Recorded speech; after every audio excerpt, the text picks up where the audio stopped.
Who's your commander? Good luck. Equip. Move to combat. Resolves. Now, before you attack Does me, anyone have an answer? well played. Good game.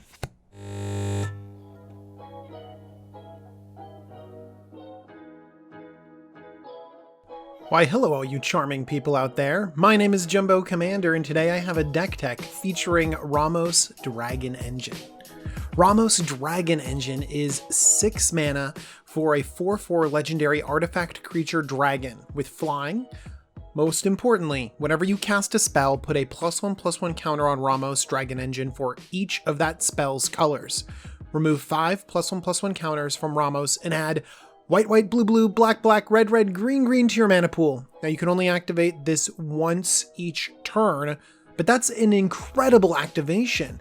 You just cast a few spells and boom, you get 10 extra colored mana to work with during that turn. Well, this means that Ramos is particularly well suited to a few different types of strategies. I believe the first one has to be Storm, because Storm requires card draw and mana to basically keep going over and over and over again until you finally reach your win condition. And when you have one of those two things on your commander, you've kind of solved a big problem of this deck. And so, yes, you don't have unlimited mana because you can only activate this ability once each turn, but you have workarounds. Now, I'm not going to get into Storm too much in this deck tech because Storm is very specific, and it's also quite competitive. And so if you're going for a more competitive Storm build, then I don't think I'd use Ramos.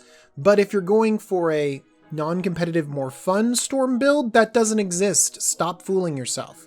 Now, I think you can have some Storm elements in the deck, and I'm going to mention some of those a little bit later. The next thing you could go is Voltron, and the reason why is because Ramos is going to get real big really fast. And actually, kind of like how there's going to be a little touch of Storm in this deck, there'll be a little touch of Voltron as well, because you could cast a few spells and then suddenly Ramos is huge and you commander damage someone out. It just happens, which is kind of cool. It's not your main strategy, but it just ends up happening. I think the most common strategy with Ramos is going to be multicolored good stuff, but I want to go a little bit more specific. I want to go with multicolored Spellslinger. And the reason why is because there's so many awesome spell synergies out there, and I think I was inspired by one particular card, and that's Cloven Casting. 5 blue-red for an enchantment that reads, whenever you play a multicolored instant or sorcery spell, you may pay 1. If you do copy that spell, you may choose new targets for the copy. Cloven Casting is going to play off of the desire to have multicolored cards and be a Spellslinger deck as well. You can see how this works really well with Ramos. But Cloven Casting isn't even the best version of this ability. You can see this ability also on a flipped Primal Amulet and Swarm Intelligence.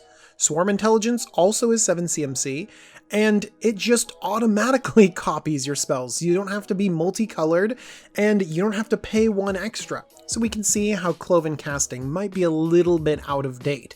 But I like Primal Amulet, a brand new card. It is amazing because it makes your spells cheaper on the front end, and on the back end, by the way, it still makes them cheaper. It ramps you, it adds a mana to your mana pool, but when you use it to cast an instant or sorcery, copy it. One thing that's a little bit disappointing is that a copy is not cast, so that means that your copies won't trigger Ramos and get him bigger and bigger. But that doesn't mean we don't have access to plenty of other cards that cast multiple spells a turn. The first thing that I could think of is Cascade. A Maelstrom Wanderer will add 3 counters to Ramos, but then Cascade, oh my gosh, you will cast so many spells, and the amount of multicolored spells in this deck is out of control. I can imagine Ramos getting huge and having haste from the Maelstrom Wanderer. Oh, it's great. Also, Maelstrom Nexus. This is very much a do-nothing enchantment, but the next turn you get to Cascade off of the first spell you play. That is very cool. You know, Maelstrom Nexus actually reminds me of a brand new card called Sunbird's Invocation. Sunbird's Invocation will definitely get you casting multiple spells every single turn. Another big splashy enchantment that will get us casting spells would be Mind's Dilation, except for we're going to be casting our opponent's spells. Now we do want this deck packed full of spells, super light on creatures, but Rashmi Eternity's Crafter seems to fit so well into this strategy. So now we need a lot of spells, and particularly a lot of multicolored spells, and I'm just immediately drawn to all of the charms. Bant Charm, Naya Charm, Croesus's Charm, Jun Charm, Esper Charm, all of these have so many different modes and so much flexibility. A couple other charms that are interesting are Sultai Charm and Abzan Charm, particularly Abzan Charm because it's white, black, green, so it puts 3 counters on Ramos, but then you can choose the mode to put 2 more counters on Ramos, immediately giving him 5 counters, and then boom, you can activate it for 10 mana. So Abzan Charm can essentially be a 7 mana sort of ritual effect, which is very cool. And there's also the other charms, Boros Charm, Golgari Charm, Rakdos Charm, and Selesnya Charm are among the best. Now I believe all these charms work as certain types of spot removal. Whether it's to destroy a creature, an artifact, enchantment, or even exiling a graveyard, they can be very effective. But I think Boros Charm is going to be one of the more flexible ones, because it can give your Ramos indestructible, saving it from a board wipe or from certain disaster, or give it Double Strike, which could play into that Voltron theme that we were talking about. Golgari Charm can also regenerate your Ramos, which could be really important because, as you can imagine, this deck really does revolve around our commander. These charms are really cool. I like them a lot. It feels like we'll have every answer we need. And now that I'm talking about it, having every answer we need and all this flexibility, it feels like we're kind of building a control deck. So now we have to enter in with the mindset of, well, can this be a control deck, or are we running a bunch of spells that have spot removal and don't do very much? Because these charms are very versatile and they're very cool, but they're mostly single target removal, not very strong in multiplayer. They're also overcosted because of their flexibility. I don't know. That doesn't sound like a good recipe for a control deck. That's why I believe we need some tutoring and some recursion, because that's going to give us this card advantage and card selection that we need to be a truly effective control deck. First up is a classic, Conflux. 3 white, blue, black, red, green, and you get to search your library for a card of each color. So you can cast Conflux and then immediately activate Ramos, getting 10 mana, and then basically spend it on all of the cards you just drew, and probably build Ramos up to an incredibly high level again.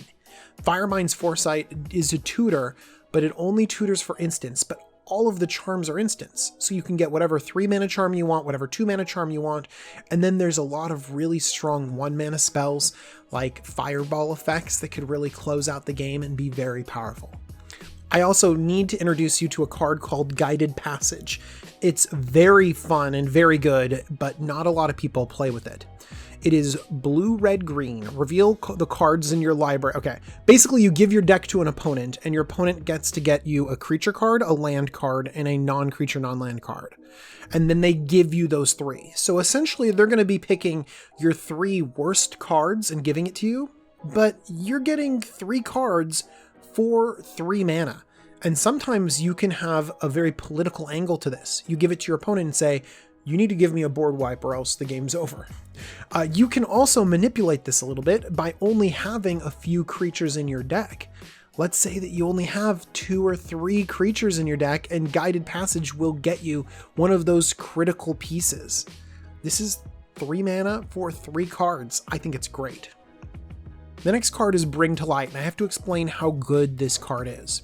First thing, it has 2 different colors, which is always a positive in this deck. Usually that's a negative, but in this deck you really want your gold cards. Bring to Light has Converge, which means you want to spend different colors of mana when casting it. That's going to be really easy in this deck. We're going to have some crazy mana requirements, so we're going to pay extra close attention to our mana base, but that's later. Basically, it will let you search through your deck and play any creature, instant, or sorcery card with CMC 5 or less, and then cast that card. So you're getting a big toolbox spell.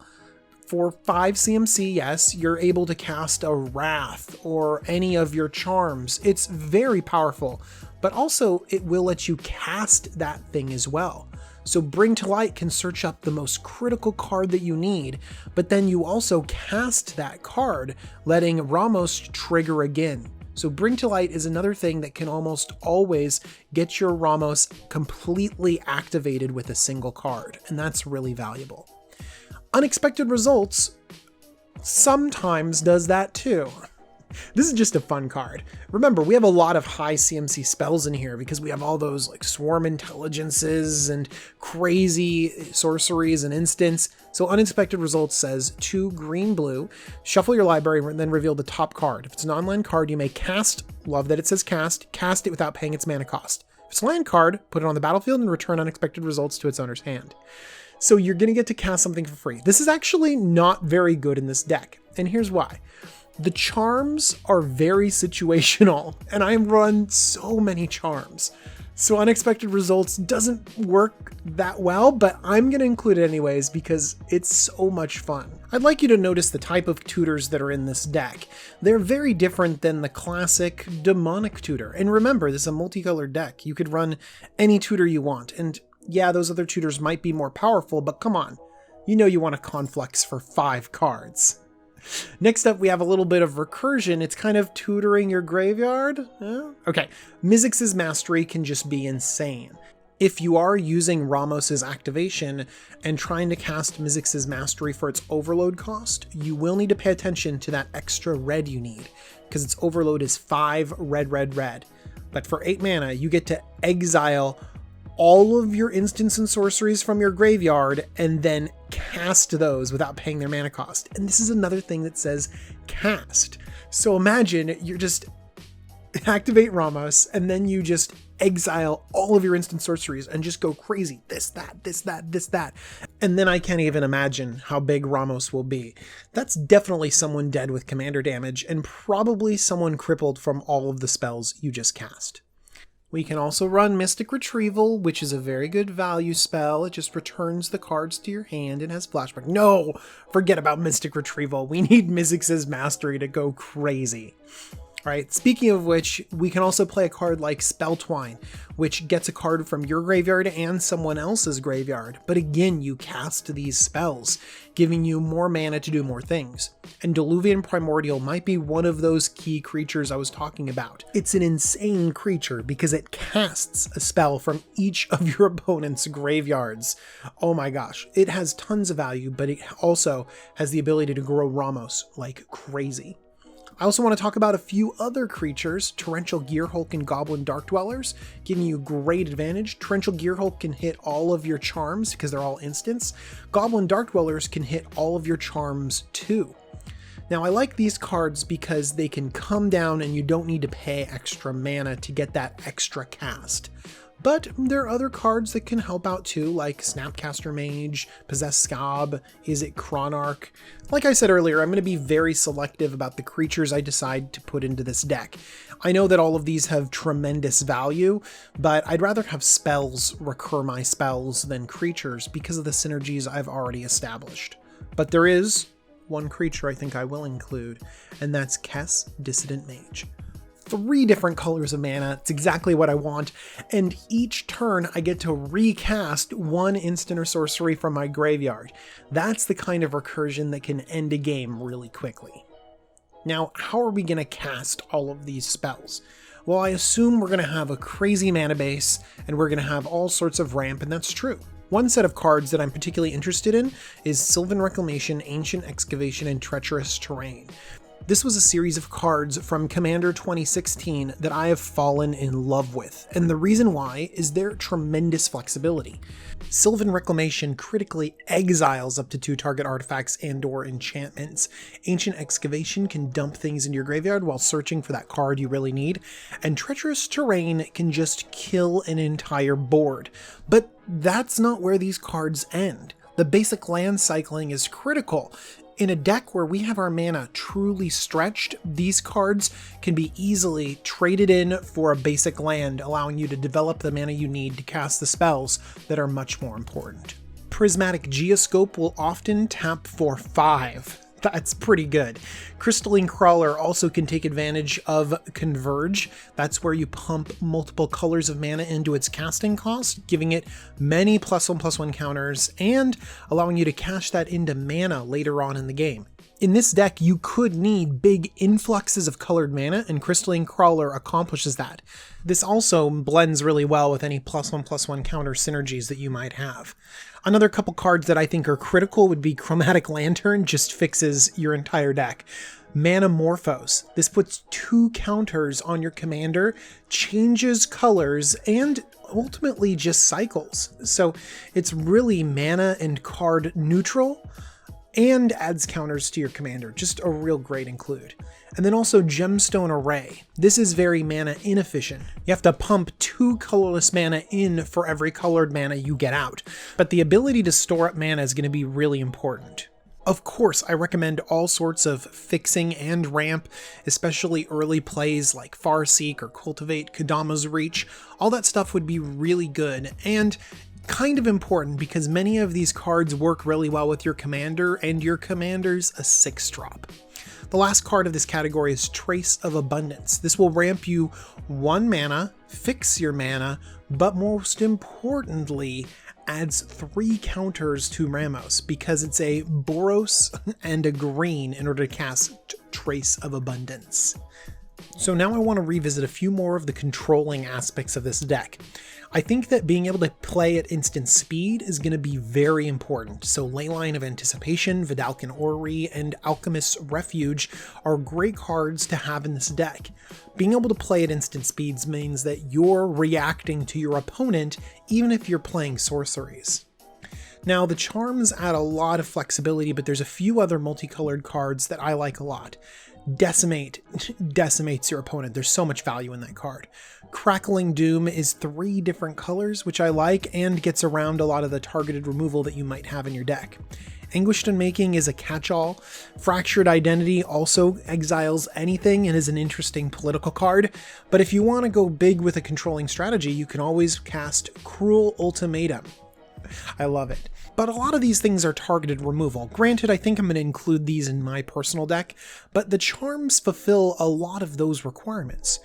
But being so creature light, I think we can really take advantage of board wipes. I like Dune Blast. 3 colors of mana and doesn't hit your Ramos. I also just like Supreme Verdict. 2 colors of mana just kills things dead. And then also Crux of Fate. It's only 1 color, but destroy all non-dragon creatures? Yeah, that hits everything but your Ramos. And to supplement this controlling strategy, let's draw some cards with Narset Transcendent and Sphinx's Revelation. Oh my gosh, Sphinx's Revelation, just activate your Ramos, draw 7, gain 7. Insane.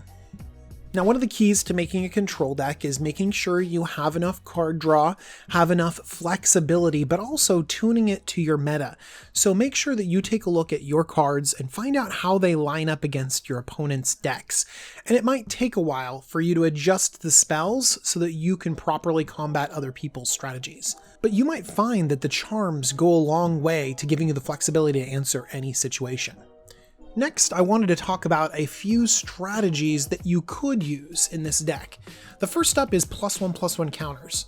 Ramos is great at adding +1/+1 counters, and it's in all 5 colors, so you can use a lot of the +1/+1 counter synergies that extend across all of them. I'm thinking about Corpsejack Menace, Doubling Season, Hardened Scales. There's so many great +1/+1 counter cards that can synergize with Ramos. The next strategy I slightly mentioned earlier, and that's Storm. I think the key to going off with Ramos and Storm is being able to reset him. That means exiling him or bouncing him or something to get around that we can only activate this mana production ability once each turn. I think one of the easiest ways to get around that is Deadeye Navigator. You get all the mana, you blink Ramos out and back in again, then you spend the mana building up more counters, then blink him out, back in again, etc, etc. And so with mana taken care of, all you have to do is draw more cards and build up your storm count. And I think a finisher in this deck could be Mind's Desire, but actually, I think just a normal inclusion could be Mind's Desire. If you want to just dip your toe into Storm, maybe throw Mind's Desire and a few other cantrips in this deck and see what a storm count of 3 does for you if you really enjoy it. One thing that's great about Mind's Desire is that it does cast that card, so it will then build up more counters on Ramos, which is pretty cool. The next way to win is through combat damage. I mentioned Ramos as a Voltron commander. I think that he'll still be a great Voltron commander even in my Spellslinger deck. But why don't we just go with the old school Progenitus? 10 mana, 10/10, protection from everything. It's that line that really just grabs people, protection from everything. And it just so happens that Ramos helps you cast Progenitus very easily. Or you can just have people lose the game. Door to Nothingness has that same iconic mana in its activated ability. You sacrifice it and target player loses the game. You'll need to have some cards to help recur Door to Nothingness because you are playing in a multiplayer format. Or you could just have Door to Nothingness on the battlefield and threaten people. Well, you're going to blow up my Ramos? I'm pretty sure you're going to lose the game. Finally, we have my own strategy and my own Spellslinger win conditions. I think I'm going to lean really heavily on cards like Villainous Wealth, Epic Experiment, and Metallurgic Summonings. Villainous Wealth is just fun, and you cast your opponent's cards, love it. Epic Experiment has always been really difficult to use in Commander, and I think that it might be really beneficial in this specific deck. And Metallurgic Summonings is probably the best win condition in here because you can just get a mass amount of army on the board as you go off, and then having the advantage of returning all instant and sorcery cards from your graveyard to your hand is an insane ability. So that's going to be really powerful in this deck. I think you're going to find that Ramos is great for big mana plays. Death to the Deathless, Torment of Hailfire, Exsanguinate, Follow the Titans, Starstorm. Any of these are going to be really great finishers. So you can go ahead and pick your favorites and know that you're going to reliably have at least 10 mana to use on these crazy big spells. Now, if you are relying on big spells as finishers, like I need this Villainous Wealth to go off, then I think you're going to need to compromise a little bit of your mana fixing for a land called Boseiju Who Shelters All. This will make sure that your instants and sorcery spells can't be countered, and that's really critical. But Boseiju is not as good as one of the creatures that is so vital it belongs in this deck, and that's Taigem Ojutai Master. This legendary monk says instant and sorcery and dragon spells you control can't be countered by spells or abilities. That means your general can't be countered and all of your instants and sorcery. That's like your whole deck. Whenever you cast an instant or sorcery spell from your hand, if Taigem Ojutai Master attack this turn, that spell gains rebound. So you get then the added benefit of being able to rebound all this crazy stuff you're doing. Oh my gosh, Taigem fits perfectly in this deck, mostly for protection, but occasionally you'll get to double board wipe or double charm someone. Alright everyone, this has been my Ramos Dragon Engine Commander deck tech, and I've gone multicolored Spellslinger. I hope you liked it. I've built this deck, but I haven't played it yet. I'm desperate for a Commander game. That means that I'm going to have to play against some of you at Grand Prix Santa Clara coming up in a little bit. As always, my patrons are invaluable. They make this whole thing happen. My name's Jumbo Commander, and I'm super excited to bring you tons of Commander content. I'm going to see you all real soon.